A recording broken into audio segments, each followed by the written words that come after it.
In the year 2000, Blockbuster CEO John Antioco sat across the table from Reed Hastings and was offered the chance to buy Netflix for $50 million. He laughed. His confidence was not irrational.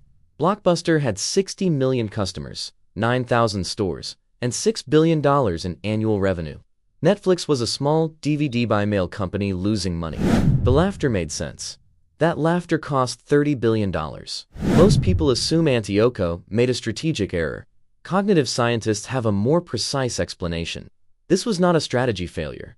It was a psychological one, and the same mechanism operates in every career, every relationship, and every decision where past success breeds present blindness. By the end of this video, you'll have the OCA framework and the stranger test, one tool that breaks overconfidence permanently across every domain of your life. In 1999, psychologists David Dunning and Justin Kruger published a finding that explained Antioco's laugh precisely.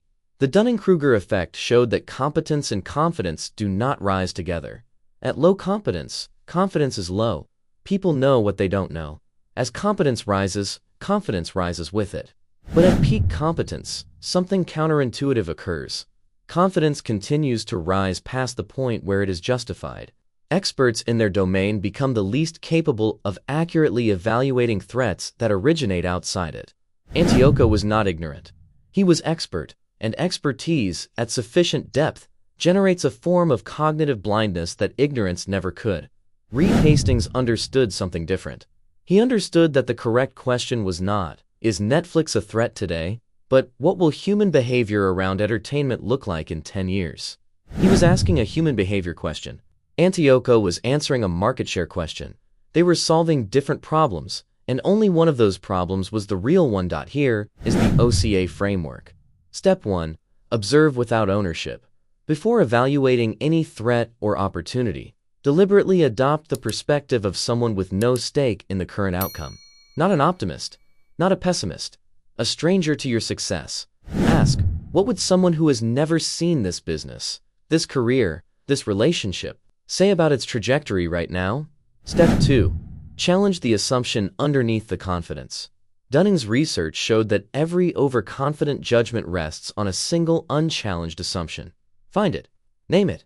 Test it with Taylor's acquisition test from our previous video. If you didn't already have this, would you choose it today? Step 3. Act at the edge of your certainty, not beyond it, not before it. Christensen showed that organizations and individuals who survived disruption moved when the signal was 30% clear, not 100. Waiting for certainty is waiting for Blockbuster's timeline. The stranger test. Once per month, on any major ongoing commitment, business, career, relationship, habit, ask one question. If I were a smart person who knew nothing about my history with this, what would I honestly think of it right now? Remove the sunk cost. Remove the identity. See it as it is.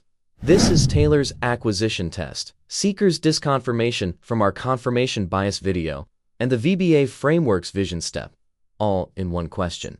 Antioco's laugh was the sound of a man who had succeeded so completely that he could no longer see clearly.